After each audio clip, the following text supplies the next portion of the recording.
beautiful day. Oh, it's absolutely gorgeous. It's good to see you.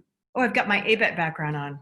Yeah, you've got your ABET background on. I have to figure out how to turn that off. Hang on, give me a minute. So,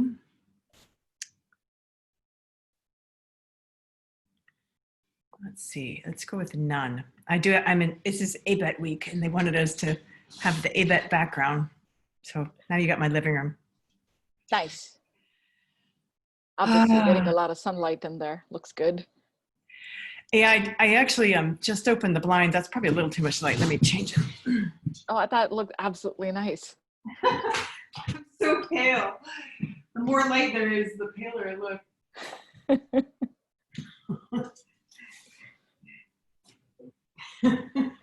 Ivory is too dark a color for my skin tone.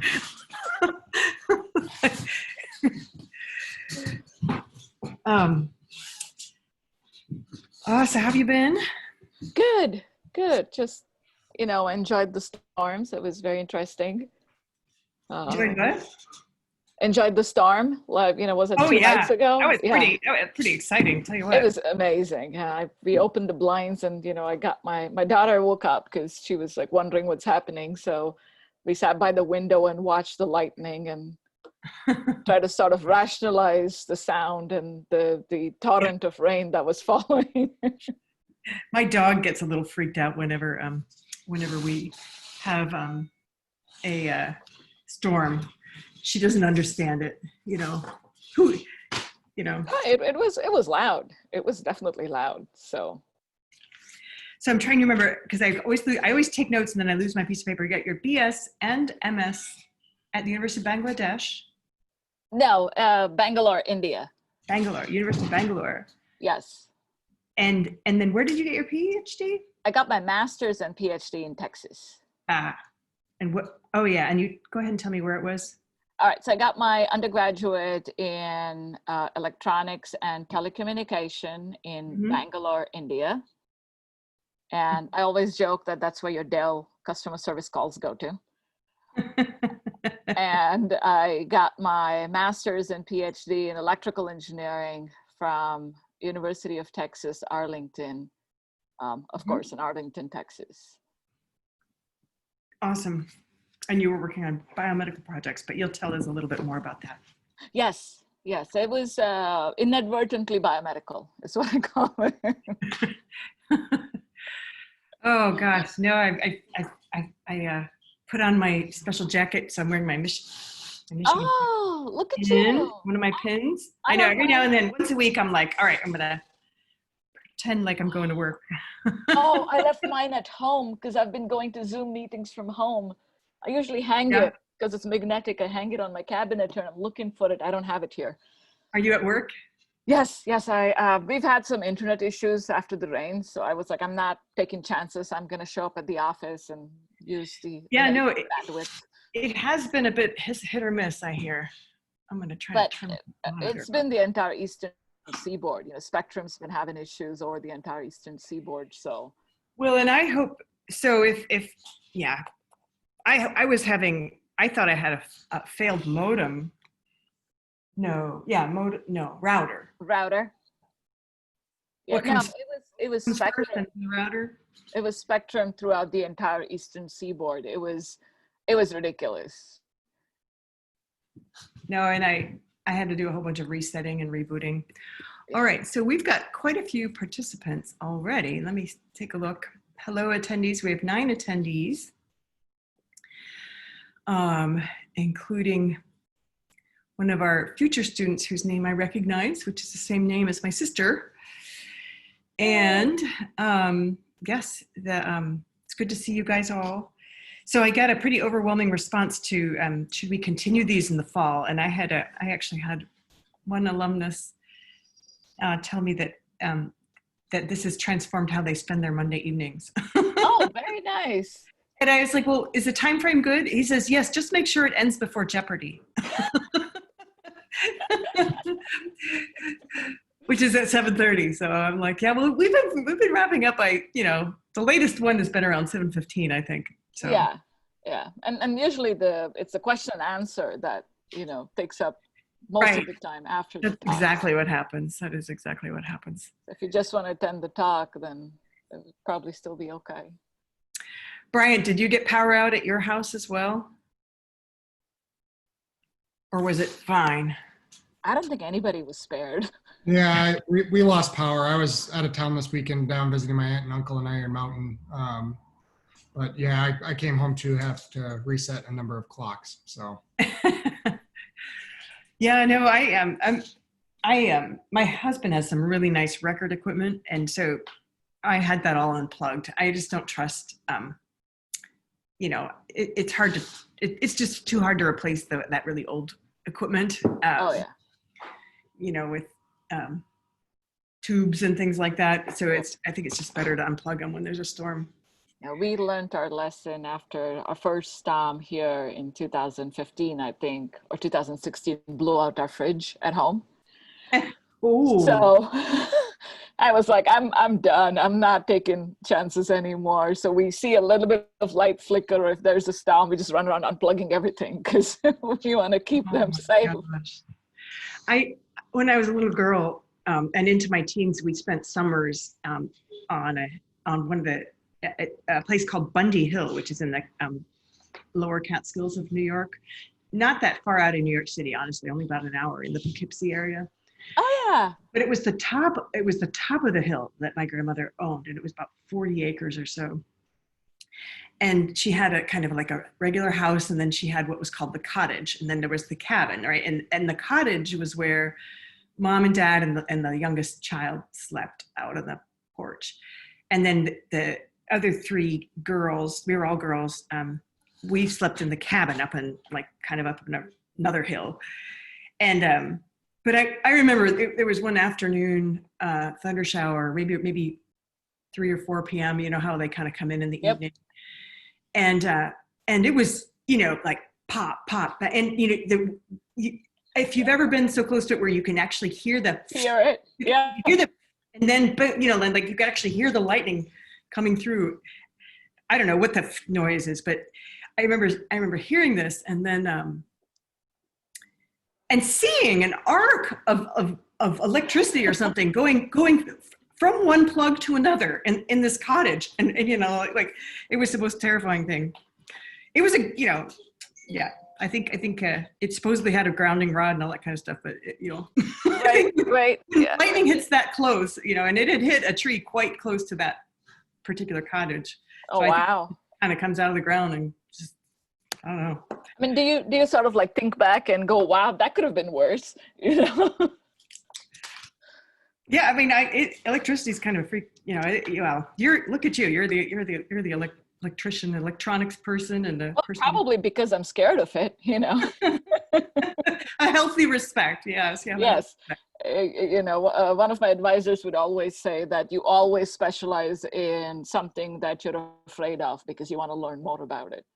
So there's that. But I'm actually familiar with the Poughkeepsie area. I think it's beautiful. Are you? Yeah, it is a pretty area. I have family there, and we used to visit. There is a Buddhist monastery somewhere up on one of those hills, because I've been to that place. And yeah, I think I know what you're talking about. And so my dad to be attacked by a snapping turtle. So my dad was an electrical engineer, and I don't know, who knows. I don't remember asked why he chose electrical engineering, but he's one of these people repairing other people's televisions before anybody knew how to repair televisions. And so he earned enough money to buy himself a car. And then with his car, he would drive himself down to the Stormville Airport, where he ended up with a pilot's license at a pretty early age and was flying all the time. And so this passion for flight stuck with him his whole life. And so as a little girl, we had a plane. And so we would go visit grandma from New Jersey area. Nice. We'd fly up to grandma's house. And of course, he would tell her, they would come pick us up at Stormville Airport, which was probably like a 20 or 30-minute drive. But he would kind of inform them that we were there by buzzing the house. So I remember, like, time to get in your car and come and get us. It did. Grandma would come out and be flapping her apron. And you could see them like little people. It was pretty funny. It was pretty funny. Oh, that's Memories. funny. Yeah, no, what memories? And then we would land, and he would hang out there because he had known the owners of the airport for a very long time. And yeah, it was a good time. A good time visiting Grandma and Gramps. I was thinking about those days. So were you one of these people who learned to read pretty early? Speak very early. It was, I loved reading. I've always loved reading. And yes, but I did, I actually skipped a grade because I was reading and speaking well enough to be a grade ahead, which wasn't fun because, you know, now you kind of have to like keep scrambling. Parents don't let themselves do that anymore because they realize if they keep the kid in the age group, they're going to be the first one to get their driver's license, the most socially proficient, and the smartest. You know, so they don't let them. People don't generally let their kids get promoted. Yeah. So this is, you know, back in the day, and there was so we lived in a very tiny village. It was very similar to Houghton, which is probably why I love Houghton so much. There was all of maybe 800 or maybe 1,000 people in that village. There was just one school, so everybody went to that school. Oh, wow. There was just one movie theater. There was just one main thoroughfare. So in the evening, we would go for walks, and I swear the whole village would be walking up and down the road saying, "Hi, how are you?" So it was, you know, there wasn't much choice, but it was a really good, fun experience because you learn so much about people in these small environments. So that was in Bangalore. That was actually in a different city. I traveled a lot as a kid, and my dad was a huge fan of getting more education and growing his own experience. So we traveled a lot. And so we were in sort of a slightly Midwestern part of India in close to Mumbai. Okay. And there's a really tiny village there, but I was born in the South, and we eventually made our way back to the South in Bangalore. And that's where I did most of my education. And, you know, did my high school and my undergraduate there.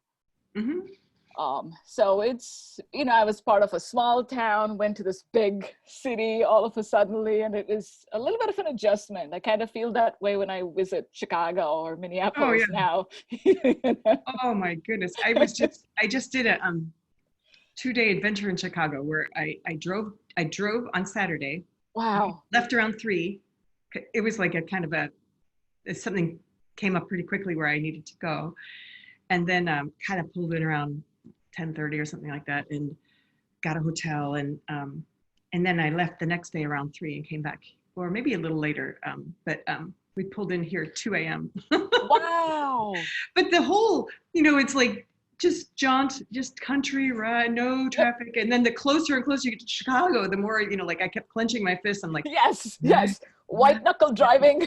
You can do this. Breathe, you know, just breathe. But luckily it was evening in Chicago, but, you know, and so the traffic was not like it was when we were leaving. When we were leaving, right. I was, oh, can I do this? But yeah, no, right. You have to just remind yourself that you know how to drive.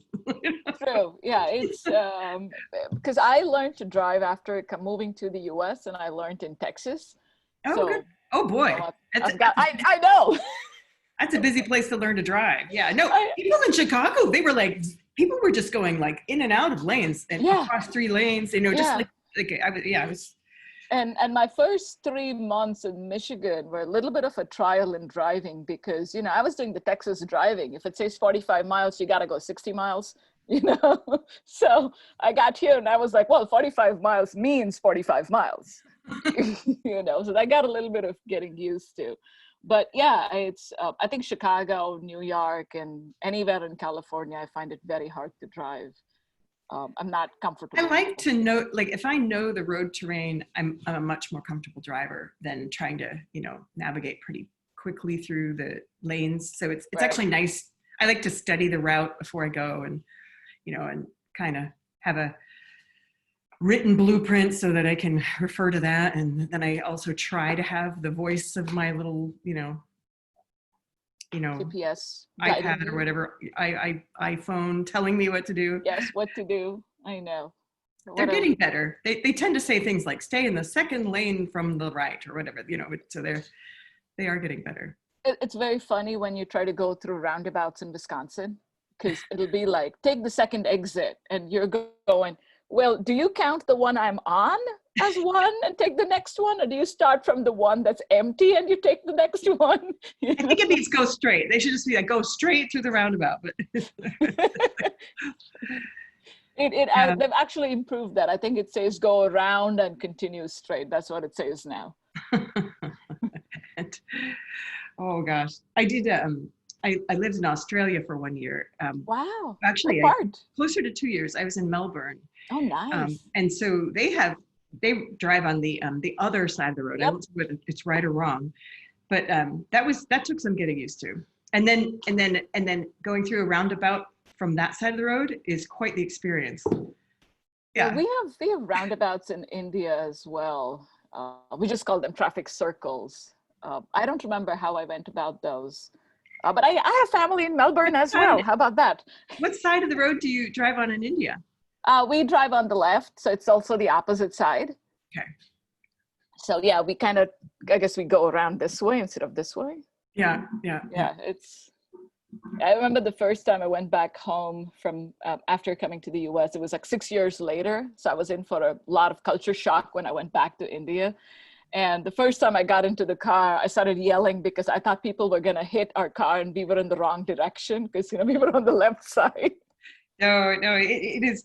My oldest son had a wedding in England, and my plan, it was to sort of fly there. I flew from the West Coast, right?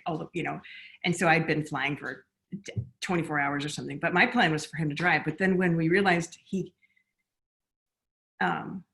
there was some reason he couldn't drive. I can't remember what the reason was now. So then I needed to drive. So, we get the rental car, we both go to the car. And then we look into the car and we look up at each other across the roof of the car. And we're like, he goes, can you do this, Mom? I'm like, I can do this. And we walked around the car and we got on the right side of the car. I was like, oh. It was pretty fun. But neither one of us, the whole it was just, driving on the other side of the road experiences.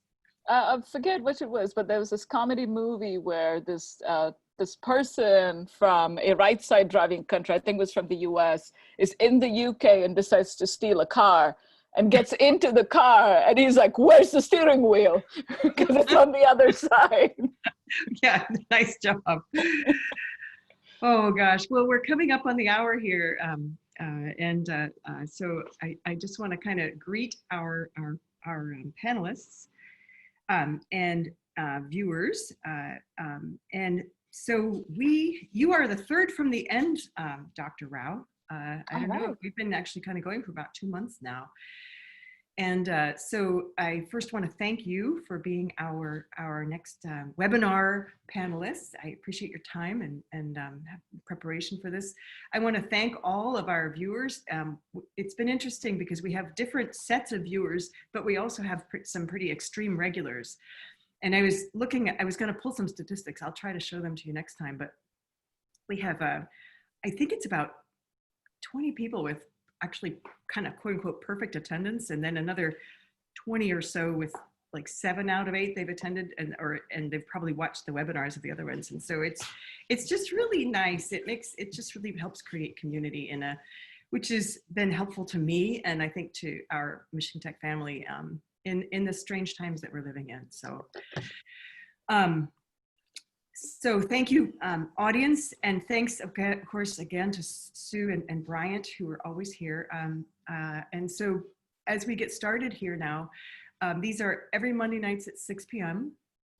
This evening is sponsored by Jay and Michelle Sikarsky, and so thank you so much, the Sikarskys, for sponsoring us. And if anyone is interested in sponsoring, there'll be information on that at the end. Next slide, please. And of course, you can also watch this on Facebook Live, and these are all posted, so you can go back and take a look at what we've been talking about this summer already. And I wanted to mention, go ahead and go to the next slide. So before I introduce Dr. Rao, I did want to say that last week I had said, I'd really like to hear from you about what we'd like to do kind of moving forward, because we're kind of coming up on August pretty quickly. So we have 2 more scheduled, and the last one is on August 3rd. After that, based upon the response I got, which was, I had one person tell me that we'd completely rearranged what he and his wife did on Monday evenings, and I asked him, I said, so is the time frame good? And he says, oh yes. He goes, but just make sure it ends up by Jeopardy. So I got a grin out of that. And we do. We're always over by Jeopardy time. And it all depends upon how many Q&A we have. So based upon the response, we're going to continue the series. We're going to take about a month off. And my plan is to start up again the second Monday of September, so that we aren't interfering with Labor Day. And I don't have the people lined up, but if you have ideas for topics that you'd like us to consider, and I can take a look and see if we have a person able to talk about that topic area, feel free to drop me a line, just email to callahan@mtu.edu. And the other thing I wanted to mention is I did get another batch of masks, and of course I don't have one in front of me again. And I had just run out of my first group of 50, and I just picked up another group of 50 today. So I have masks to send you if you would like a mask. Just drop me an email, callahan@mtu.edu, and tell me a little about yourself. All right, so with that, I do want to now give Smitha Rao, Dr. Smitha Rao, who is a faculty member in the Department of Biomedical Engineering, which is one of the 9 departments in the College of Engineering. I want to introduce her briefly, and then we're going to let her introduce herself a little bit more. So Dr. Rao earned her Bachelor of Science degree at the University of Bangalore in Bangalore, India, and that was where she was born. And then she came to the US for her master's and PhD, which were both earned at the University of Texas in Arlington in electrical engineering. And yet she's a biomedical engineer. And so I think we're going to let Dr. Rao, or I'm going to call you Smitha, go ahead and explain that journey to us. Go ahead, Smitha. All right, thank you so much. I hope you can all hear me clearly. I do want to thank Dr. Callahan for this opportunity, and our sponsors, Jay and Michelle Sikarsky, for sponsoring this event today. And I'm going to sort of make this like my class, and I like my students or whoever is in my class to kind of sort of speak with me. As much as I love the sound of my own voice, I do want to hear from you as well. So we're going to have a few polls, and I'm going to start with the first one, and this is going to be about you. So just tell us a little bit about yourself. Are you a tech alumni, a biomedical alumni, a current student, maybe a future student, a current biomedical student, future biomedical student just visiting, a faculty or staff at Michigan Tech? All right, and so the polls are coming in, and it looks like we're running about 49%, 48% tech alumni, and we've got at least one biomedical alumni, but they may have not seen that was the second choice. So there may be a few biomedical alumni tucked in with switching the tech alumni. We've got, I would say all the rest. So the next biggest group are future students at 13%. We've got 13% just visiting, 11% faculty or staff, and the rest are sort of 5 and 6%. All right. All right. Okay, so I'm going to ask a second poll, and this is sort of what's going to lead me into the first part of my presentation, is how many of you already know what you want to be or are doing exactly what you wanted to be doing? So happily retired, yay! So the choices here are, I am in the field of choice as I planned. I am in the field of choice without planning. I'm still planning. I don't know. I am happily retired. And then the last one is there an option? So Smitha, you must be one of these professors who gives a lot of pop quizzes. Yes, I love pop quizzes. Are they kind of low stakes quizzes, or like? They are. It's mostly sort of fun. They're not highly complicated. It's we just sort of like, hey, wake up, more of a where are we in our lesson kind of a thing. All right, so the answers are coming in. We have 28% in the field of my choice as I planned. 9% I am in the field of my choice without planning. 32% are I am still planning. We have about 5% I don't know. 23% I am happily retired, and 3% who ask, is there an option? All right. I'm actually surprised by the really high number if I'm in the field of my choice as I plan, because I think that really is a very exclusive and lucky group. As for me, I kind of fall somewhere between I'm still planning and field of choice without planning, in a way. So I had to take a really scenic route to get where I am. In a very disastrous attempt of going into medical school on my first day of classes, I found out that I was very squeamish about dissection when I accidentally walked into a morgue. So like every 17-year-old, very confident in their abilities, I decided that the best way to approach medical or continue pursuing my desire in the field of medicine was to try to get a degree in electronics and telecommunication, learn all about television, modems, satellite communication, radar communication. I figured that was the best way to get there. But as I got closer to my graduation, I realized that I really needed to focus. I really needed to sort of start making my way towards my end goal of sort of applying my knowledge in biology and in medicine. And I got interested in microfabrication. So I hopped on a little plane and flew all the way over to Texas to start my master's in electrical engineering, focusing on microfabrication. Now, microfabrication is all about taking really huge things that sort of move or have a function and shrink them down to sizes where a dust mite can sit on it and would still be huge, right? So what you're seeing here is sort of a micro gear, and this red line shows the approximate width of a human hair. So that's a scale of things you're looking at. And this is very interesting for me because you can take all these huge devices and shrink them down to size and find application in various fields, as in, say, biosensors, for example. For my PhD work, I had the opportunity to pursue this further with microfluidics, working in a medical school in the Department of Urology with cancer cells. I felt like I was finally getting there. I was bridging that gap towards medicine. I was working with cancer cells. It was not easy. I had to learn a lot of things, but my mentor was very patient with me. And I thought, here, I've made my way. I'm going there already. As everything, there was a cute instance there, or a happenstance, where I got the opportunity to learn about starting a startup company and being a part of one. So for the next 2 years after getting my PhD in electrical engineering, I worked for a startup developing implantable biomedical devices.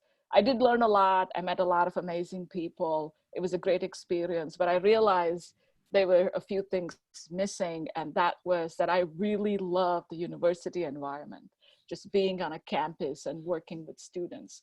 So I kind of made my way back to academic research and tried applying all my microfabrication skills, working on microfluidics, cancer cells, and again, had the opportunity to take a slight detour and develop a micro wind turbine along the way, which was also a lot of fun and again, very educational.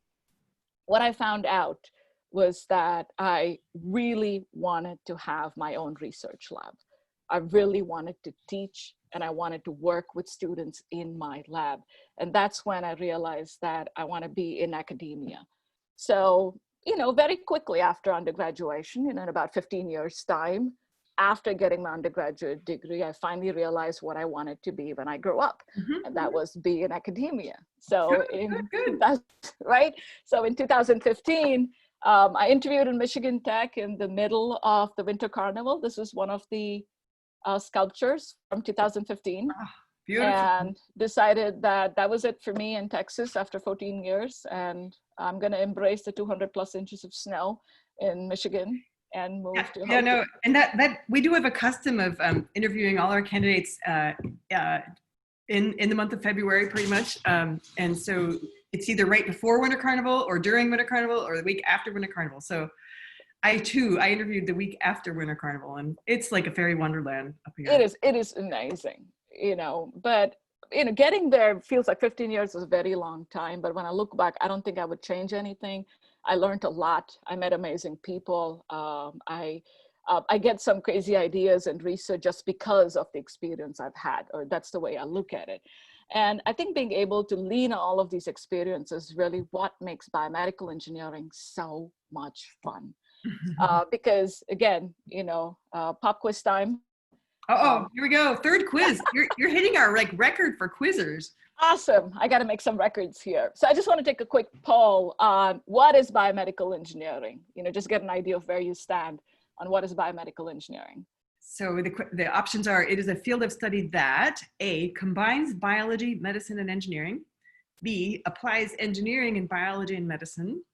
C, is a new field of medicine. D, is all about biology. E, is all about engineering. And F, I want to know what it is all about. All right, and so right now, the polls are coming in and the top two choices are the choices. People are appreciating that engineering is involved, biology is involved, and medicine is involved, but does it combine it or does it apply it?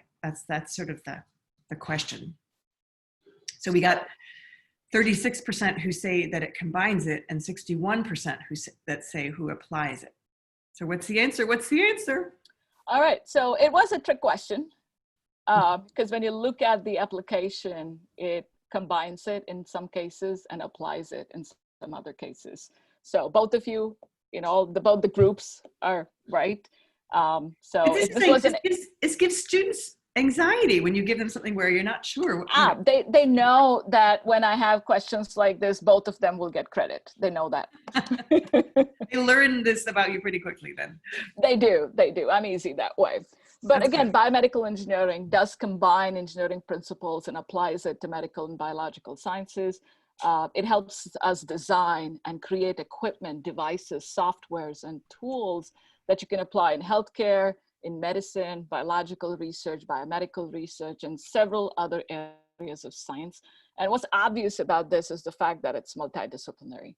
Now, what's interesting about biomedical engineering is that the progress in biomedical engineering has been towards making the ability of using these equipment easy, make them easy to use, improve the quality of life of the patients, of people using it, and of course, make at-home care feasible and management of this care feasible at home, and access to medical professionals, being able to translate that information for yourself and share it with the professionals. And of course, there are many more applications.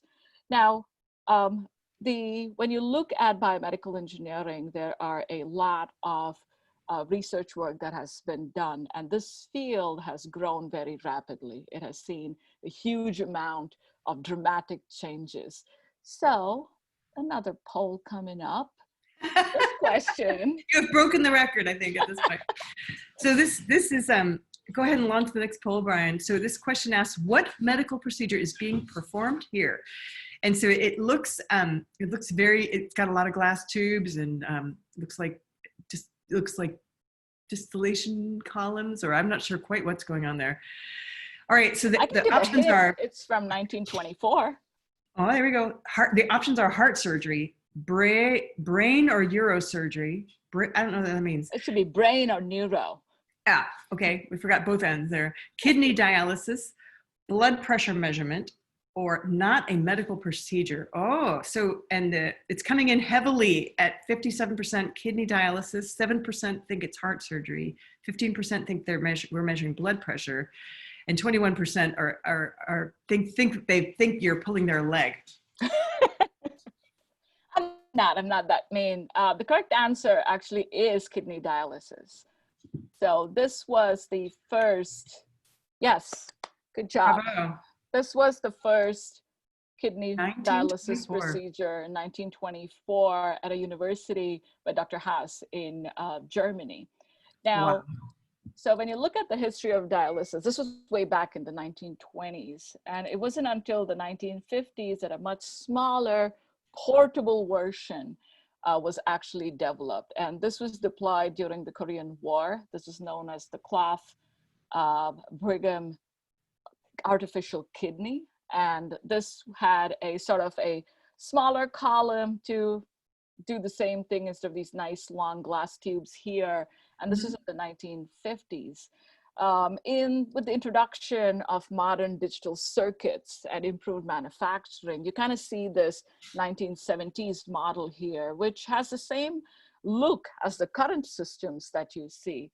Of course, the advent of biosensors and wireless systems has led to what looks like the system that you see in the rightmost screen right now in the 1990s.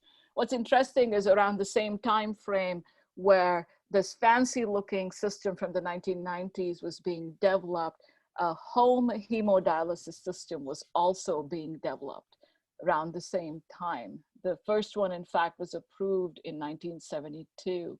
And the model you're seeing here is a much compact version. It's a bedside version that a patient can have in their house. And this is from the 1990s. Following that, what would be the next step? Well, how do you make it more portable? How about a wearable kidney? So in 2012, Dr. Gura at UCLA introduced a wearable kidney. And the trials for this are being conducted at University of Washington. And it's reached all its testings and trials. It's got 2 more phases of trials to go. So it's very exciting that a wearable kidney that allows people to be more mobile, even when they need dialysis, will be available. So this is sort of a quick look at one of the medical devices that has a very interesting history, something the size of a room shrunk down to the size of a sort of like a tool belt kit to be worn around the waist. Now, all of these were with respect to what's being done in devices. And in 2006, the top 10 medical devices, a list of the top 10 medical devices was discussed at the World Congress on Medical Physics and Biomedical Engineering. And we're familiar with a lot of these: the X-ray machine, the computed tomography, the magnetic resonance imaging or the MRI, the heart-lung machine, the artificial kidney, of course, the electrosurgical unit, something that's used to cauterize wounds during surgery, the cardiac pacemaker, the pulse oximeter, the ventilator, which of course has been very useful in the current situation with the SARS-CoV-2, or what's known as COVID-19, the artificial hips, knees, and other joints. So these are like the top 10 medical devices that have been leading this field. Now, everything that we've looked at so far has been with medical devices, and a lot of these are now available at hospitals or even at home. So I have another quick poll here. All right, you've blown the record. This is quiz 5, I think. Is this quiz 5? This is probably 4. I might have one more. No, we're past 4. All right, this is quiz 5. All right, so this is the last one. All right, so the question is, have you used any one of these devices at home? All right, and the choices are non-contact thermometer, blood pressure monitor, pulse oximeter, heart rate monitor, blood glucose monitor, many of the above, all of the above, none of the above. All right, and so we've got, it's pretty, well, wow, I would say the highest category is many of the above at about 37% now. The next highest at blood pressure monitor, and we've got one of these here at my house too, 17%. None of the above, 14%. And then next highest one is heart rate monitor, 12%. Non-contact thermometer, see, I don't have one of those, 8%. 6% are all of the above, and we have 2% blood glucose monitor and 4% pulse oximeter. Pulse oximeter, yeah. So all of these devices at some point or the other were specialized equipment, except the thermometer. You needed medical professionals to tell you how to interpret the data, and you could only get them at hospitals. But we have access to this at home. So that's something that biomedical devices have done for us, made it a little easier for us to look at medical history, especially the non-contact thermometer, again, with the COVID-19 situation, has found a lot of use. How accurate are they? They're a little off. You would have to know, like we have 2 and we know one is 1 degree higher and the other is 1 degree lower. So we use both. Take the average. The average, right? So, but they're still useful, you know. So what we've looked at so far was all about devices. Now, what about research? So at some point, all of these devices were research, and what we're talking about is bringing engineering and medicine together. So I want to borrow something that my advisor during my master's and PhD used to bring about. In order to address the issues or challenges in health, you kind of have to look at what's happening at the cellular level. you look at cell biology. You rely on the new technologies such as integrated circuits. You use sensors. Wireless systems have made a huge impact on research. Optical systems with their advances in imaging have made a lot of new things possible, incorporating microtechnology, nanotechnology, and applying all of these to life sciences to bring engineering and medicine that much closer. And that was his idea of biomedical engineering. And this is sort of what I think truly encompasses what we are doing in biomedical engineering research. Well, this helps explain how integrated electrical engineering is with this. And you haven't even talked about the imaging part of it, right? So you're not on the imaging side of. No, but I use it. I use it heavily, you know, because when you talk about cell biology, that's what you need. You need excellent imaging technologies. So here at Biomedical Engineering in Michigan Tech, we're doing our part towards this research, towards this growth. And we have research in biomaterials, biomechanics, cardiovascular engineering, imaging, optics, and tissue engineering, and quite a few other fields as well. I'm not an expert by any means on all of these, but I invite you to visit our department webpage to learn a little more about it. What I can talk about, however, is some of the research that my students are carrying out in my lab. What we are working on is something known as electrospun nanofibers. Now, electrospinning, honestly, is just a fancy way of saying we are using electric field to make nice, fine fibers. It's very similar to spun sugar or cotton candy. So if you've ever had cotton candy, you've looked at one version of getting sugar nanofibers or microfibers. And that's basically what we are doing here. And why this is important is because, one, it's a lot of fun, and we get to electrospin a lot of materials and make really fine fibers, but we get to study cellular interactions on these scaffolds. So I have some really amazing students in my lab who wanted to really see what modifications or what changes can they make to the system to maybe get different things out of it. Can you just get a straight fiber? Can you make them have nice patterns? And of course, they answered that question. They were able to get different patterns. And they did this just by changing the electric field that they were using. So this is the same material, the starting material is the same, but they were able to change the way these fibers form, these structures. This was a great step, but they're not gonna stop here. So my students then asked, well, these look different. It's the same material. They seem to have some different mechanical properties. What's gonna happen if I put cells on them? So just to give you a background, cells are grown in the lab and they're typically harvested either from animals or from humans, and you grow them in nice little flat dishes. But the recent trend in research has been with the understanding that inside the body, you don't have flat surfaces. You have nice three-dimensional structures that bend and curve and have features. And so these scaffolds, these nanofiber scaffolds, allow us to mimic that. So my students asked this question. They said, what's going to happen if we grow cells on this? So wait, they did. I want to point out the scale of that. So oh yes, let me go back. So we're looking at, say, on this first image, so from here to here, that's about the width of 5 human hair. Or 500 microns. 500 microns, yep. And it's probably the same scale across them, or it's close to. These are about 1 millimeter. These have the same scale at 1 millimeter. So these are between sort of the micro and the nano realm.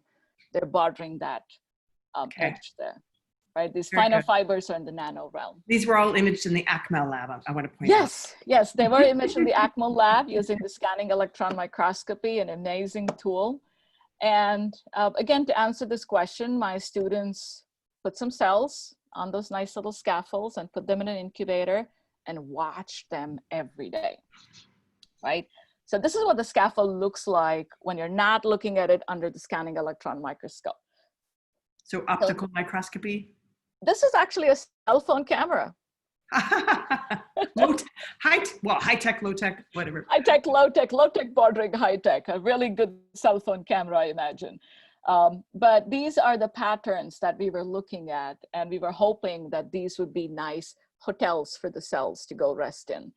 And what we found out was that when we put human skin cells on it, or what's known as the adult dermal fibroblasts on it, we were able to grow these cells. So they grew all over this scaffold. What you're seeing here in green is what's known as the cytoskeletal of the cell called actin. It's been tagged fluorescent green, so we can actually image it on the scaffold. And what these rope-like structures are the actual scaffold with the cells embedded in them. So what was really interesting was that the data that we have here turned out to be about 250% better in growing these cells compared to a commercially available product that's used for wound healing. So oh my goodness. Very excited. And then my students decided, if skin cells can grow, what about cancer cells? What about cardiac cells? So we did test those cells as well. And I'm going to focus the last part of my talk a little bit on cancer, because there is a huge challenge when it comes to growing and understanding cancer cells. One of the challenges has been in growing tumors in a lab to understand drug interactions, to understand how the tumor grows or what makes the tumor grow. The current technologies are limited in size in terms of handling them. They're very small. They're again about 500 microns, and they're very difficult to manage. So my students asked me this question: what if we grow huge tumors that we can manipulate, that we can look at and we can test? And this is what they did. So they took different types of those fibers. So we call this the random. As you can see, none of these are aligned. The fibers are sort of helter-skelter all over the place. This is aligned. So you can see majority of the fibers seem to be aligned along a particular direction. And we call this last one the honeycomb. It has these nice patterns that are repetitive throughout the entire structure. And we seeded all of them with the same 3 different breast cancer cell lines. And turns out, very interestingly, that the cells have a preference, just like you have a preference for your house, where you want your office to be, where you want your table to be. The cells have a preference. So certain breast cancer cells preferred this random alignment. Some of them heavily preferred the aligned system. And I want to point out the scale of these. So those are yes. These the 4 on the left have the same scale of 500 microns. 500 microns. Yes. Being about half the field of view. Yep. And so the bottom image is at half the field of view is about 400 microns. So almost at the same scale. And you're looking at cells here in the last panel, sort of being along these walls of those hotels that we planned. They didn't want to go inside. They wanted to stay on those stiffer walls. So they almost wanted a protuberance. They did. And turns out that certain cells, cancer cells, like what's known as contact guidance. They like to be along things that allow them to grow and move. And that's what they were preferring here. So it was almost sort of like an epiphany when we saw this data. And then, of course, my students came back and asked me, do you think other cancer cells are going to do the same thing? Mm-hmm. And they went and they tested. So they looked at renal cancer cells, and they found that they form these structures on the scaffold. This is what you would see in the renal system if you were able to take a section. They were able to look at lung cancer cells. So they actually liked the mesh-like structure, which is very much what the lungs would look like if you took away the cells and you just left the scaffold inside the organ. And they also looked at kidney cancer cells that happen to like the aligned fibers. So there does seem to be some relationship between the type of fibers we use and the cell preference of those fibers. And this led us into this unique field of developing 3D tumors. So we can develop tumors going from what is currently available at 500 microns. So these scaffolds, we grow the cells in about 0.5 centimeter by 0.5 centimeter size, or up to 2 centimeter by 2 centimeters. So it's much easier to handle and could potentially be used to study cell interactions, what affects these cells to grow and become invasive and go to a secondary organ, and so on and so forth. We're very excited by the prospects of this research, and of course it's still ongoing. I have quite a few graduate and undergraduate students working on this project, and all of these images, all of this experiments and data was taken by them. You know, they ask questions and they go and they solve these problems.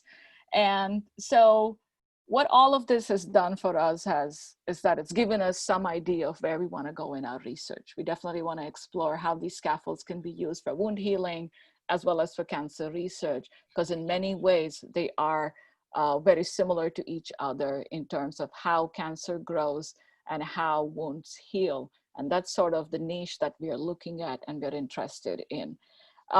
Some of this work actually found some online presence. We got featured in Tech Briefs. It's an online article. And my students got invited to participate in a design contest called Create the Future. So, as I already said, I'm going to treat this as a class, and now you have a homework. I'm going to ask you all to visit this site. You can probably take a screenshot. Pull out your camera, take a screenshot.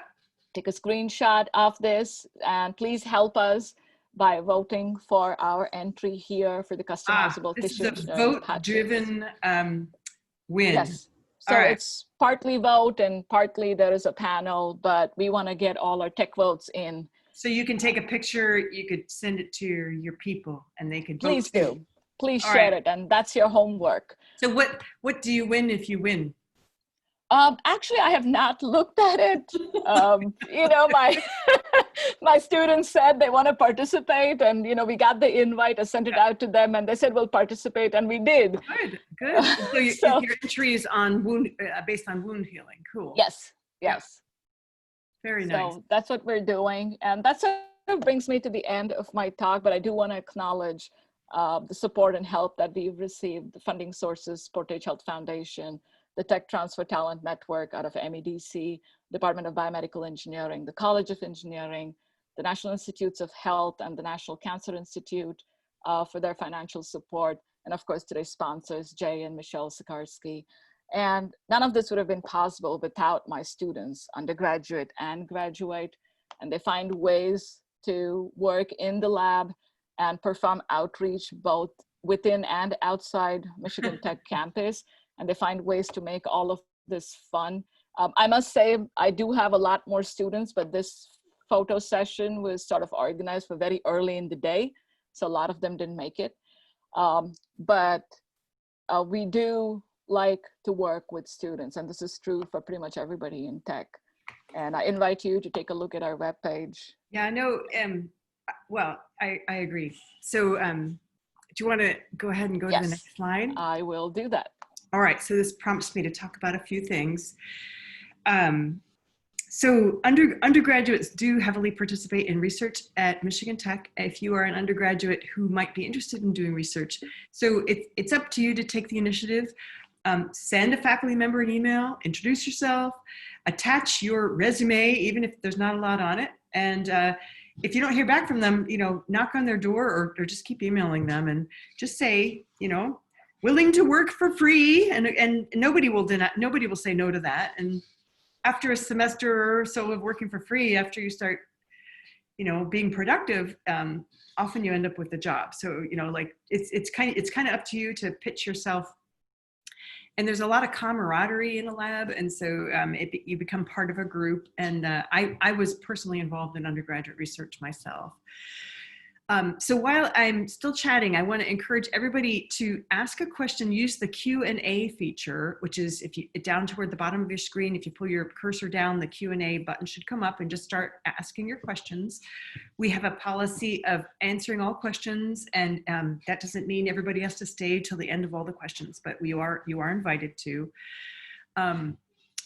Thank you again, Jay and Michelle Sikarsky, for sponsoring this webinar. If you are interested in sponsoring one, please just send an email to Bryant Weathers, and his email is baweathe@mtu.edu, which is his B for his first name, A for his middle name, and then the first 6 digits of his last name. But his name is Bryant Weathers. And everything that is garnered through through these sponsorships, 100% of it is going into supporting students. We have a lot of students in need. I do want to point out that the next talk is going to be focused on materials science and engineering. The chair of materials science and engineering will be speaking, who is Dr. Steve Camp. And that will be, of course, next Monday at 6 p.m.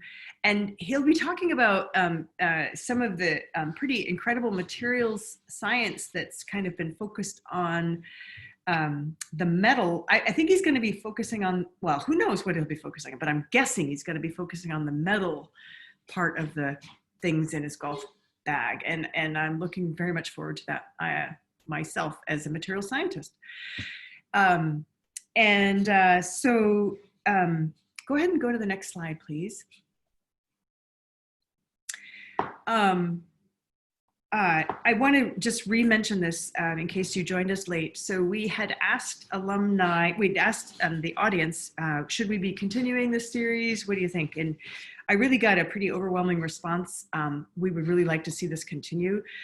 So we're going to be taking about a month off.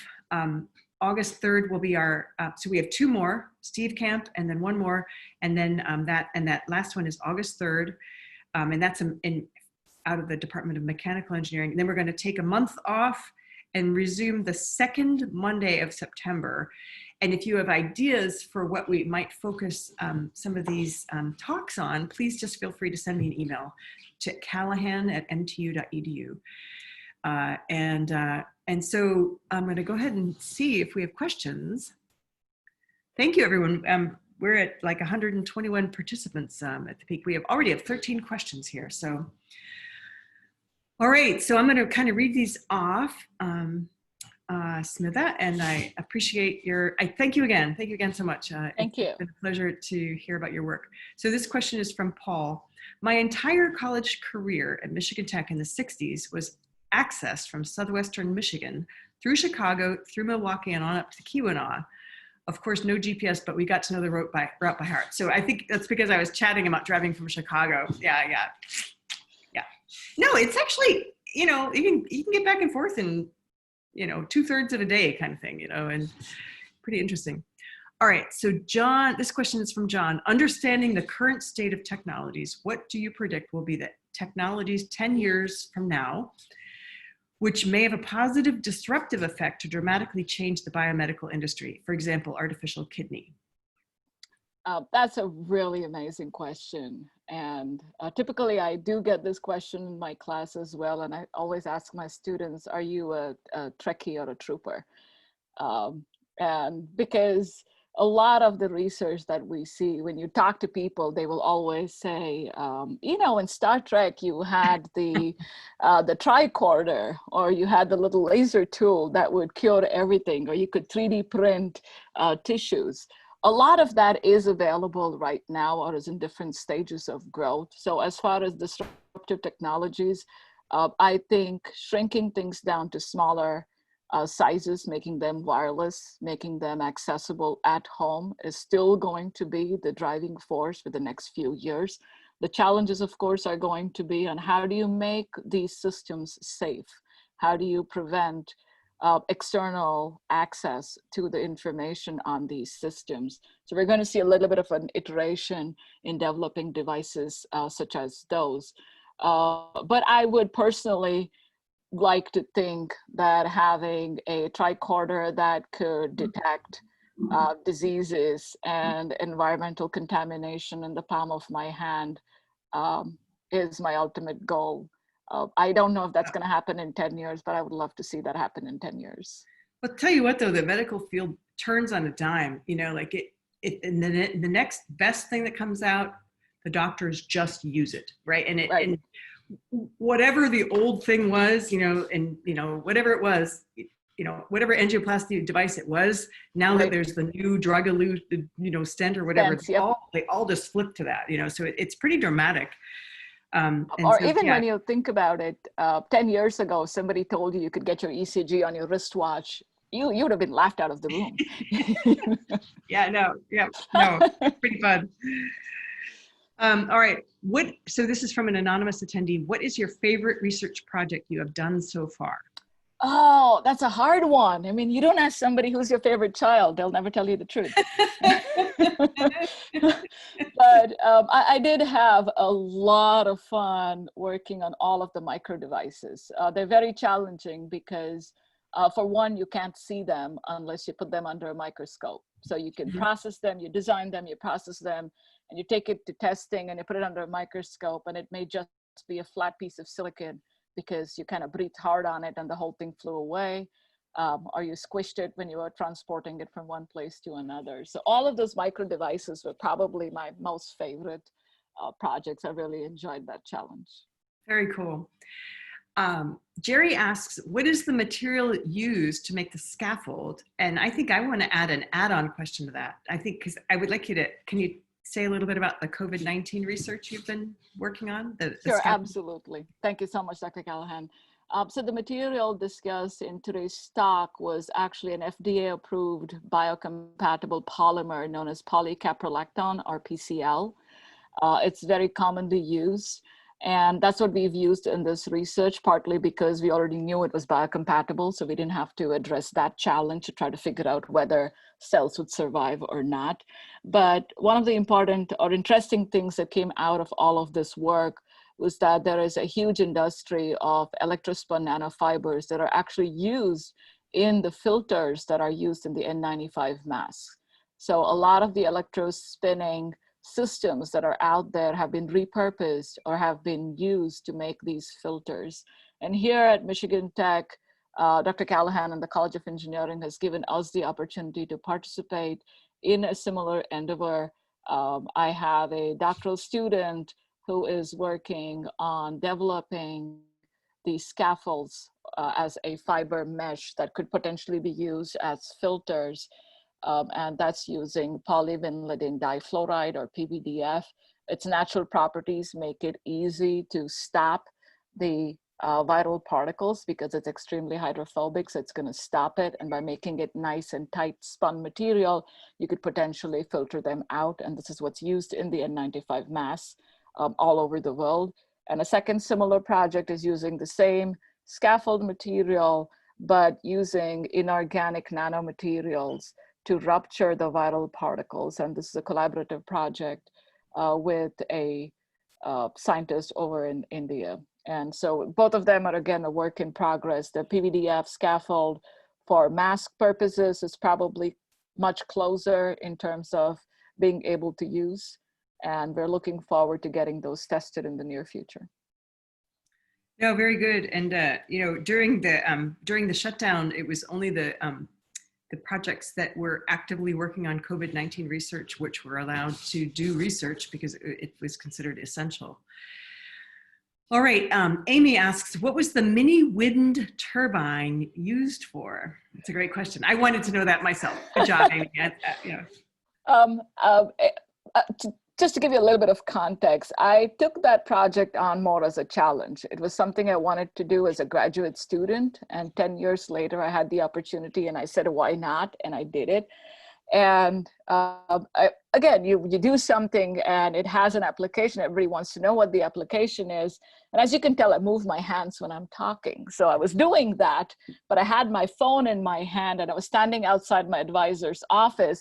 And I was like, how do we use this? What do we do with this? And he looked at me and he went, you know what you can use it for? And I was like, I don't know. And he was like, look at your hand. I was like, it's a phone. And he goes, do you think you could put 1,000 of those in the back of your phone in a case and use it to power your cell phone battery to send one important text message? So that was sort of what really grew out of that wind turbine. I kept joking that it was, you know, I was going to make little sculptures with it for ants. And the article about that wind turbine that was featured in the National Geographic actually had an ant with the wind turbine on it. Because all right, and then the link has been posted. I don't think the participants can see the questions as they're being written, though. So I don't know, Brian, if you have a way of grabbing that link and then I'm not sure if you could develop a next slide. I'm not sure how you could do it, but the link has been posted. Can the participants see the written questions? I actually don't know the answer to that question. So somebody should tell us in the. What if I open the screen here? Is it visible now? I don't know. Go ahead. Maybe you can insert a new slide, and why don't you just go back to that link, and then people can write it down. Yeah, good idea. All right, the next question is, Dr. Rao, how many students typically work in your lab each semester? Right now we are limited because we're trying to have social distancing, as well as, you know, with the mask requirement, we don't want to have too many people in the lab, but we do work on rotation. Turns out that students have specific time slots they like. So typically I have anywhere from 6 to 10 undergrad students working throughout the semester, and they sort of make their own schedule. Some prefer early morning, some prefer late night. So in a way, the lab's open 24 hours. That's pretty cool. Another person asks, would I get volunteer hours for working for free? Do you have anybody working for free in your lab? A lot of the students are actually supported by the undergraduate research internship program from the Pavlis Honors College. And in the summer, they're supported by the Summer Undergraduate Research Fellowship. And a lot of them stay back in the summer just to pursue research through this fellowship. Through the semesters, I do get a lot of volunteer research students, but they do sign up for research credits that they can use towards their graduation, or if they continue towards the accelerated master's or the master's program, they can use it as their higher level credits. Okay, very good. Robert asks, could you describe the process of spinning the fibers? Oh yeah.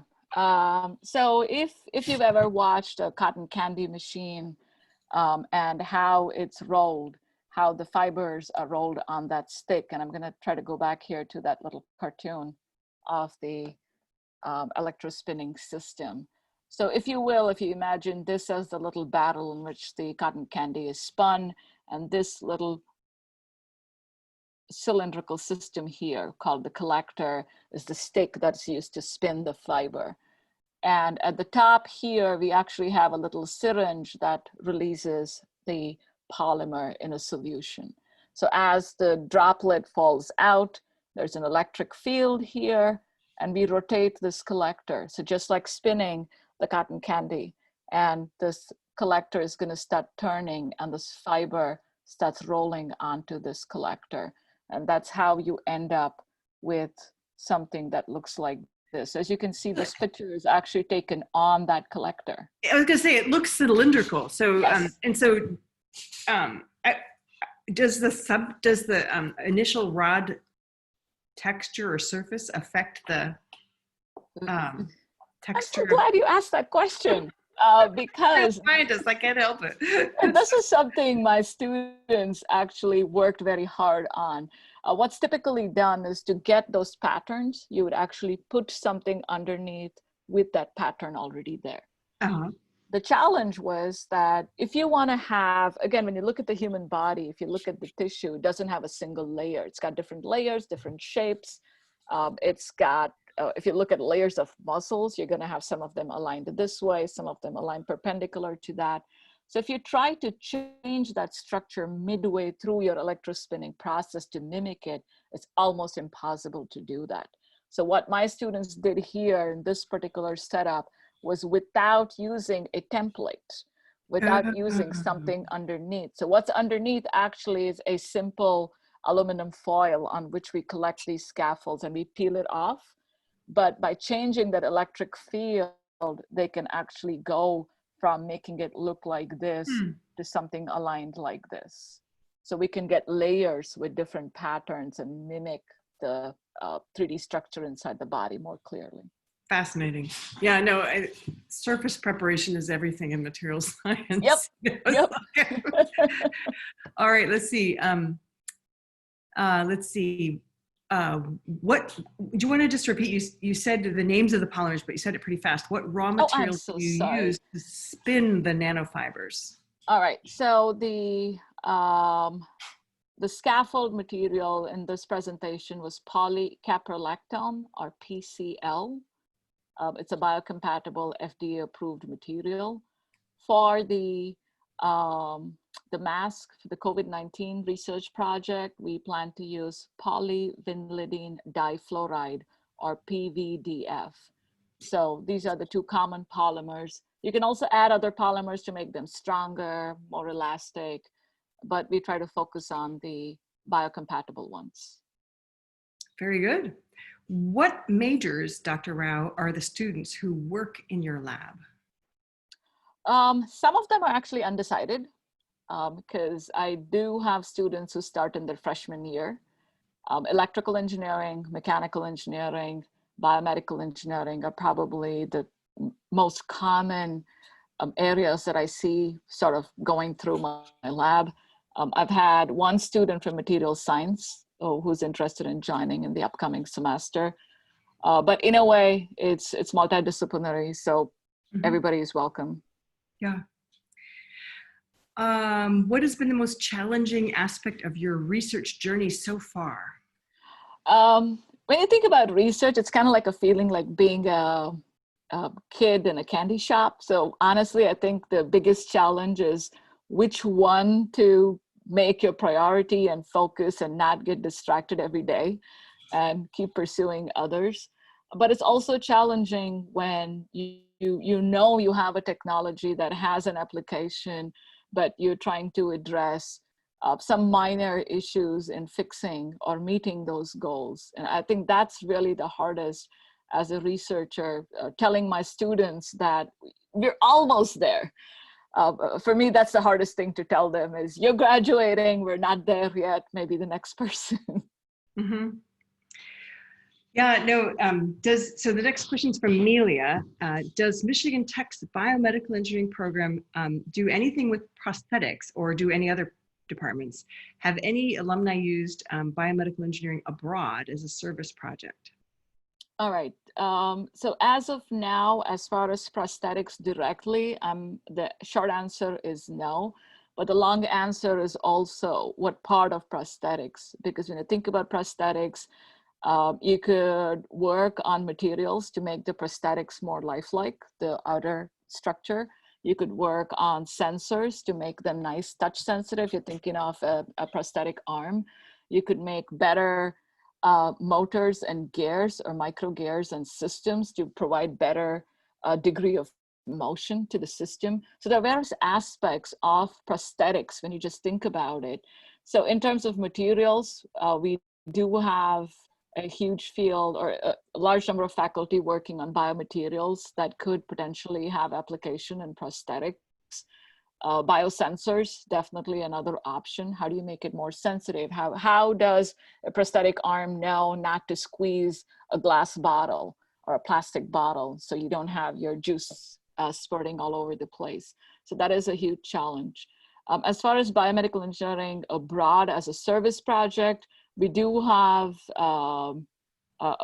2 student organizations. We do have Engineers Without Borders, and there is also the, I think it's called the Engineering World organization that's out of biomedical engineering. We also have a new robotics club, but the Engineering World is an organization that has actually taken projects to third world countries. They've gone and fixed ventilators abroad.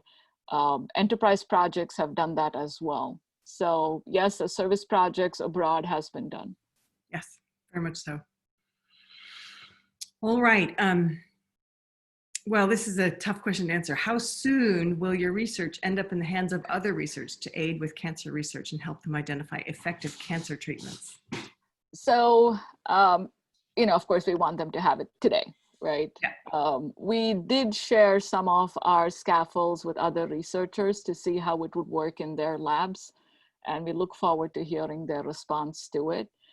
There are some challenges in adapting these systems as far as application and cancer treatments go, because we would need extensive data at the lab level before we can get there.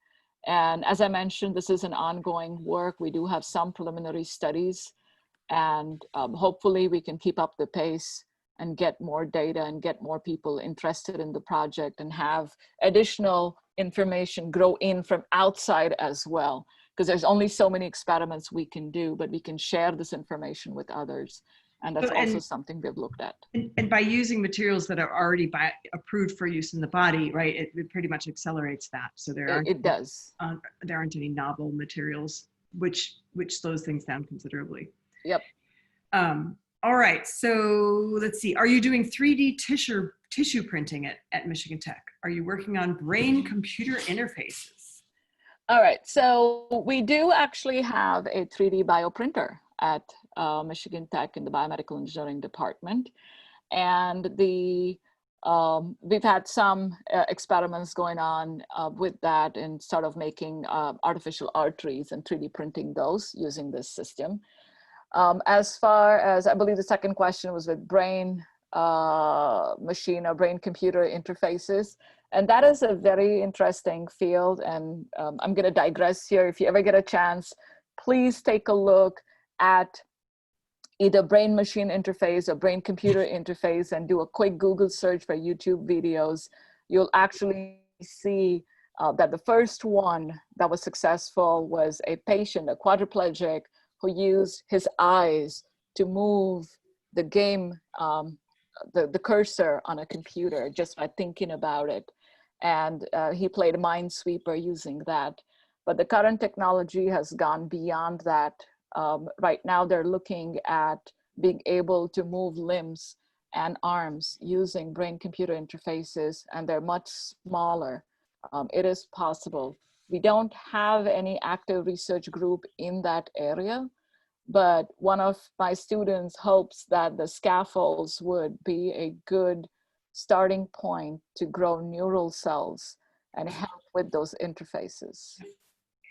Well, and I just want to put a plug in for student ingenuity. I had a student when I was an assistant professor at my first university who came into my lab and said, you know, I have this idea, I want to try it. And I said, sure. You know, it sounded like a pretty interesting idea. And so I was like, what do you need? And he said, well, you know, here's the kind of things I need to build this thing. And so he built this thing, we wrote a paper, and it's one of my most cited papers to this day. It was, wow. It was for, you know, I'm trying to articulate what it was. So he was using shape memory alloys? Shape memory polymers. Wow. That you could program just like shape memory alloys. And his idea was to help prevent, to use it as an infill for aneurysms in brains. And it was, nobody had ever done anything like it before. And yeah, no, it was completely out of his head. He needed a lab. He needed to be able to kind of take measurements and like, sure, you can use my lab. So, you know, I just kind of want to encourage all you students out there, you know, this is, you know, labs are basically playgrounds, and this is what Dr. Rao missed. You know, you can actually you can explore a lot of interesting things in labs. It's a very exciting place to do research. So the next question is from one of our dear alumni, Robert Carnahan. Have you or students engaged in spinning of sol gel fibers, for example, surface area inorganics and treatment to increase strength via TMP? And I don't know what that is, Bob.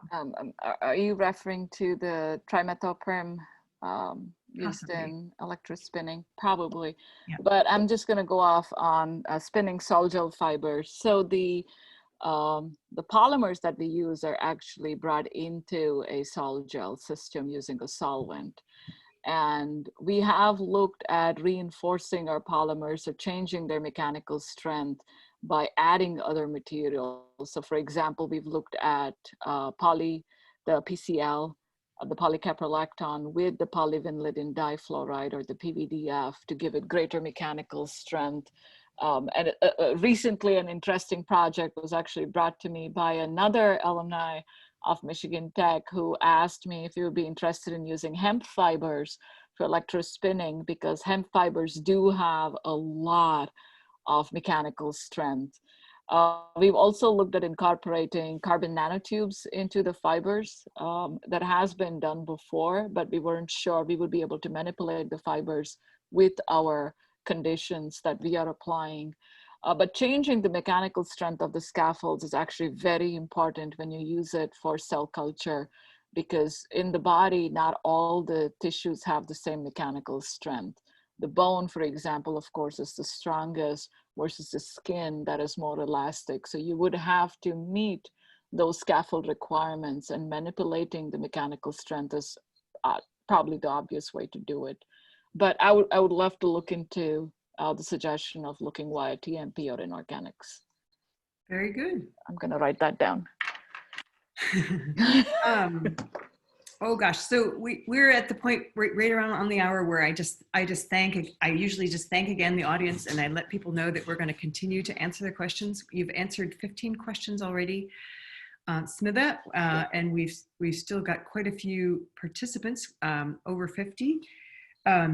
And so we have 9 open questions, and Smitha has promised she will stay here to the end. Dr. Rao, thank you. So let's see. Ronald asks, have you considered adding silver or copper to the mask fibers to actually kill the virus? And of course, silver is antibacterial and copper is bad. Like copper just kills things, right? Correct. So the collaborator I'm working with, I'm so happy you asked that question. The collaborator I'm working with from India for the second COVID-19 project I mentioned, actually, there's 2 inorganic compounds, components that we're going to use in that scaffold. And one of them happens to be the sulfates of copper, because his research found out that it has sort of a dramatic effect on viruses.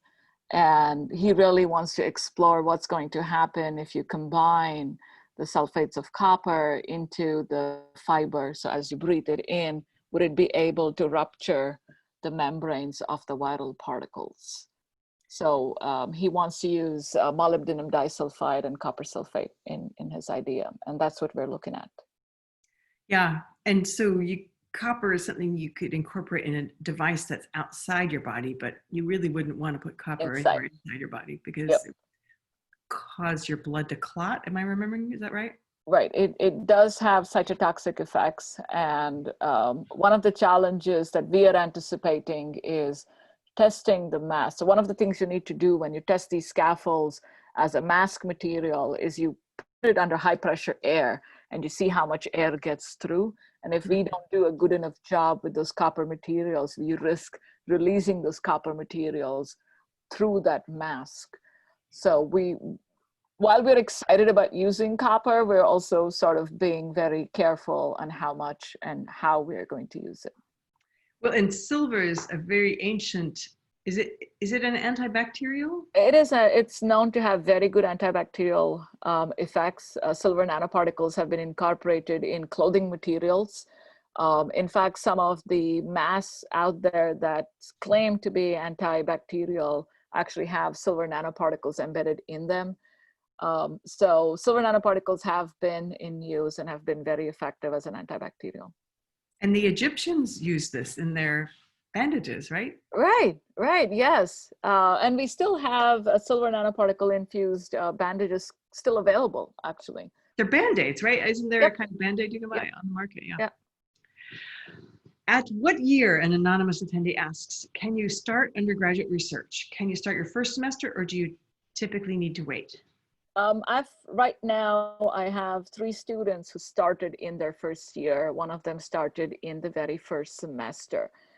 Typically, I do encourage students to start early, because then they will have some sort of a focus or direction as they go through their undergraduate degree. So you don't find out too late, like I did, that you're probably not ready to be in that field. So what I do recommend is take your first semester to sort of get your sea legs on, because you're going to be in a new environment. College is a little different than high school.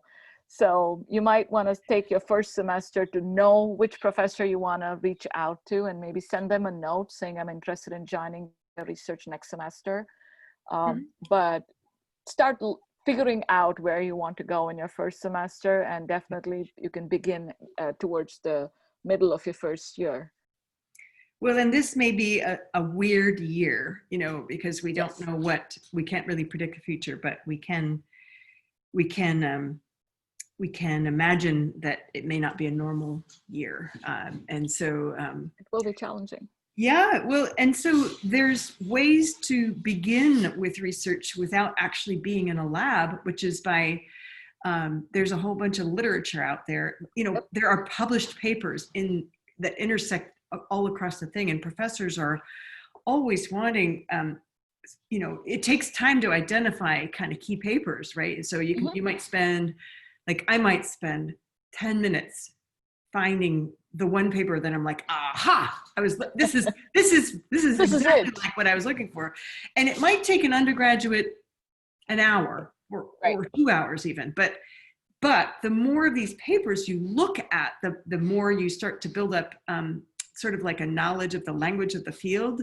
And so you're learning through the literature. And I think those kinds of opportunities are certainly going to exist next year. And so if you don't mind scanning and looking at different articles, you can pretty quickly develop some sort of like astonishing level of expertise in a field that's brand new to you, because you start to recognize the words and you start to be like, oh, this sounds like that paper that I saw there. And so it sort of helps you, this process is called synthesis. So if you start doing that in your first year, it can really kind of really propel you into graduate school pretty quickly. Although we don't want all of our undergraduates going to graduate school. So I think I figured out, Smitha, who the BME alumnus was. I think it's Roger. I think Roger's listening in, who is one of our prospective faculty members. He's coming in. Yeah. So all right. You're still on there, Roger. Hello. Roger Guillory is one of our incoming faculty members, and he earned his own BME here at Michigan Tech. Yep. All right, let's back to the questions. All right, so more questions about the micro windmills. So can you tell us about that? Tell us more about the micro windmills. What kind of biomedical use would they have? Or were you developing them for biomedical use at the time? So one of the applications that we thought about was to go away from using it as a turbine, but also maybe using it as a microflow meter, because the material we used was actually nickel based, so it would be magnetic. It could be magnetized, so you could potentially use it as a counter, as you could have particles going through it. But in terms of using it in an actual biomedical application, we didn't go too far into it, again, because it was nickel. You don't really want to be using nickel inside the body or with body fluids. It does have cytotoxic effects. So maybe if we could bring that back into silicon or a polymer-based material, we could definitely find more use for it. Okay. And the next person asks, were kilovolts used to align scaffolding structures? If so, why was such a high voltage needed? All right, so the particular setup that we have, the distance over which we are operating is anywhere from 7 to 12 inches. So you're looking at quite a huge distance. And the polymer that we have in the solvent is actually a sol gel material. And if you don't apply a high enough voltage, you're just going to have that droplet just fall down. So you'll just have droplets of polymers falling down onto your collector. To break down that surface tension that's there in that sol gel, as well as to break down that polymer that's in there and stretch it into those nanofibers, you need to have a nice sweet spot of voltage or the electric field density around there. So what you're really looking at is the electric field strength between that collector and that nozzle. And to get that uniform field distribution, you're going to need an extremely high voltage of the order of kilovolts. You can operate them at lower voltages, as you know, the cotton candy machine does. But for the polymers that we are working with and for the scale at which we are working at, we do want nanofibers. We want these fiber diameters to be anywhere from 5 to 100 nanometers. It can get very challenging. So I have a follow-on question. So I saw that the structure you do this in is enclosed. Yep. Were you operating it under a controlled atmosphere? So that is one of the challenges we're facing right now. The system is sort of secure from wind and from external electrical interference. So it is a nice box to contain the system. However, it is open to the environment. And unfortunately, because of the space limitations in my lab, I kind of put it in a corner where I do get all the humidity fluctuations from our amazing UP weather directly affecting my system. So we do have that challenge, and I have a very nice undergraduate student who's trying to help me fix that. Yeah, no, I think you could have an environmental shield. So do you get better results in winter? We get amazing results in the winter. All these there you go, you're in the right place. Yes, definitely. So all these, the FESEM images, the scanning electron microscope images that we got were all post-summer into winter, because that's when we got our best data. Zero humidity, yeah. That's zero humidity, absolutely. Yep. All right, so what advice would you give to an aspiring biomedical engineer? It's something that I learned as an undergraduate myself. There really is no field that cannot help you address a human health challenge or requirement. So it doesn't matter what field you go into, you can always find an application. It's just about sort of thinking creatively, thinking continuously about the problem and the needs. So if you understand what is needed, you can come up with a solution. So ask simple questions. Don't stop asking why. As cliched as that sounds, you know, we started with why are cells doing this? Yep. And I think that's what everybody should be doing. Well, and some of the biggest breakthroughs happen because someone in one field intersected with someone in medicine, maybe a doctor, whatever, but, you know, materials science intersected with a medical doctor, and then there's a conversation that occurs, and then it's like, well, did you know this? And of course the doctor doesn't know. The doctors do not actually know anything about anything else besides medicine, because they have specialized so heavily. They took chemistry a long time ago, but they don't know material science. They do not know mechanical engineering. They do not know the properties of materials. They do not know any of those things. And so the best way to kind of help try to create a breakthrough is to actually study something besides medicine, and then to have these intersectional connections. All right, so so this attendee wants to know, can you tell us about the wound patch you are developing with electrospun fibers? How does it help accelerate healing? Thank you so much for that question. So the accelerated wound healing patch that we've been developing relies on the mechanical strength of the fiber as well as the patterns on that scaffold itself. Turns out that this is a pattern that the skin cells really like. And what we found out was that when you compare the proliferation or the growth of the cells on the scaffold, it was much higher than compared to a commercially available system right now. And what we are looking at is, if this material is biocompatible, which it is because we're using PCL, if it has a structure that's similar to what's found inside the body, which is what we aimed at with the scaffold, then when you put it inside the body, so if I have a wound and I put this as a patch inside, it'll actually promote the recruitment of the natural cells from the body rather than seeding cells and grafting the skin onto the wound. And that's how we believe it's going to accelerate the wound healing, because it's going to recruit the cells naturally from within the body. All right. One of our dear alumni, John, asks, does the biomedical engineering research involve artificial intelligence or machine learning work with the Michigan Tech College of Computing? So I do know that Dr. JJ here at Biomedical Engineering is interested in machine learning for imaging, particularly in breast cancer imaging. There is a Dr. Susanta Ghosh in mechanical engineering who is also working on machine learning.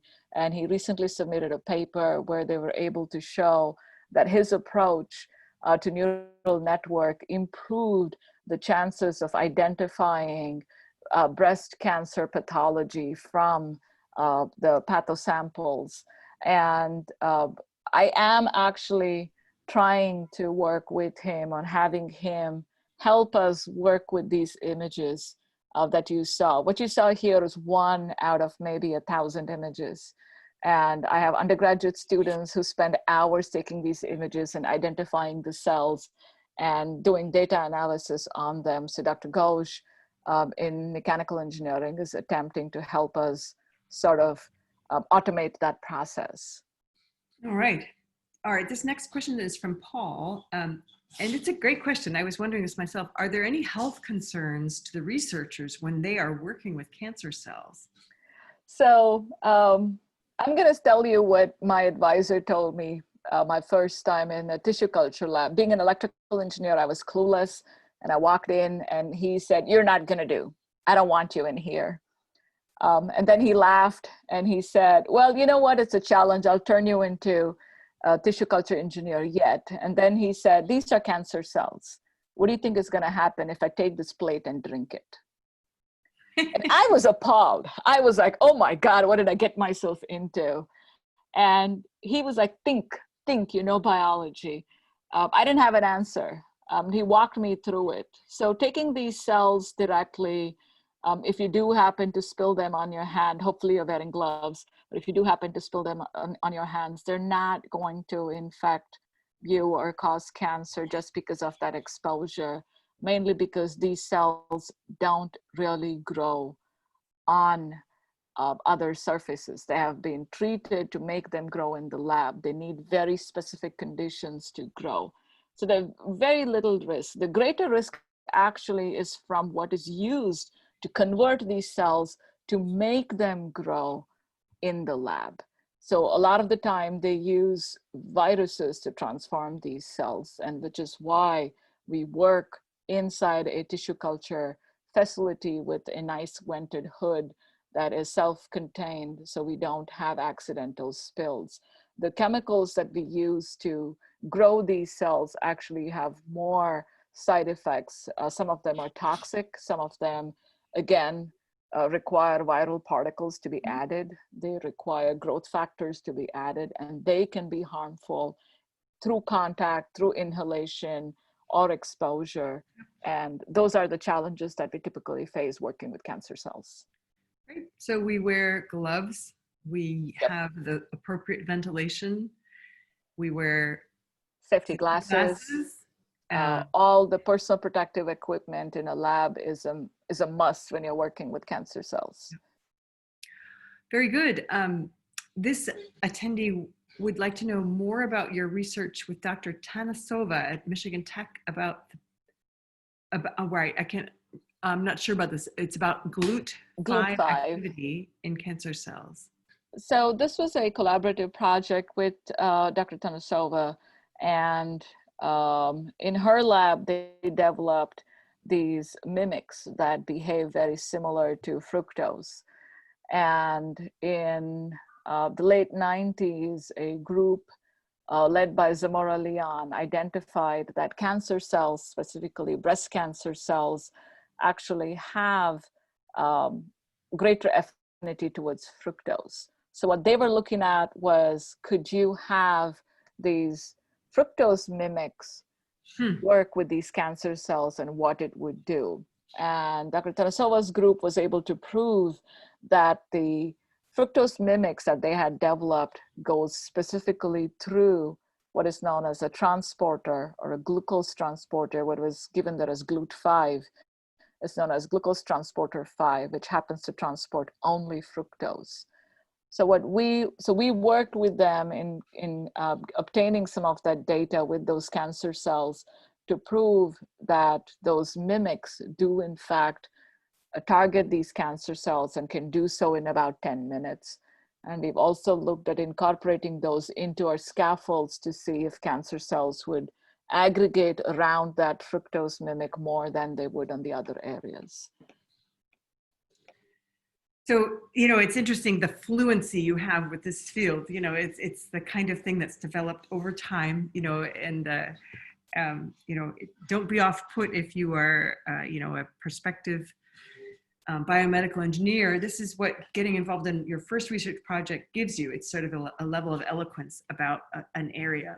And then you end up with your next research project, and then you end up with this other set of eloquent, rich knowledge of the literature. And before you know it, you sound like Dr. Rao. All right, we have two more questions. The first question is, the concept of high surface area fiber was pursued in the late 1960s at UOP spinning alchlorohydrate gel for platinum catalyst carrier. And this is from Carnahan again. Never achieved high strength for miles of continuous fiber required for emission control cat converters, exclamation point. So I think there has been some growth or advancement in getting long range fibers. So there is what's known as a roll-to-roll fabrication, or a needleless based fabrication, where they can actually create reams of material. So we are limited by the size of that roller. And the size of the syringe. Right. And, when we're sort of like injecting it, and you can't go too far. But again, when you're thinking about these really thin fibers and you make them long enough, they tend to snap when you extend them. There was a research out of Canada, I think it was University of Alberta, where they looked at the silk from a cobweb, so the spider silk, because it has extremely high strength as one of the applications. Unfortunately, it's not conducting. So a blend of that material was something that was looked at. I'm not sure where they are on that research, but it's definitely interesting. And so, this field has always been so fascinating to me. All right, I believe this to be our last question. It's from Nathan. Is it possible to coat the fiber patch with a drug or compound that could further accelerate the wound healing process? All right. So there is another project that my students have been working on with Dr. Megan Frost at Kinesiology and Integrated Physiology, or KIP, here at Michigan Tech. And that's been at looking at controlled release of nitric oxide to tune wound healing. So the idea is to take the nitric oxide releasing nanoparticles that she has developed in her lab and incorporate them into our scaffolds and use them to promote wound healing. We can definitely incorporate drugs, antibacterial materials, that has been done on scaffolds as well to improve wound healing. So all of that is definitely possible. Well, and so here we are at the end. It's almost 7:30. We still have 47 participants.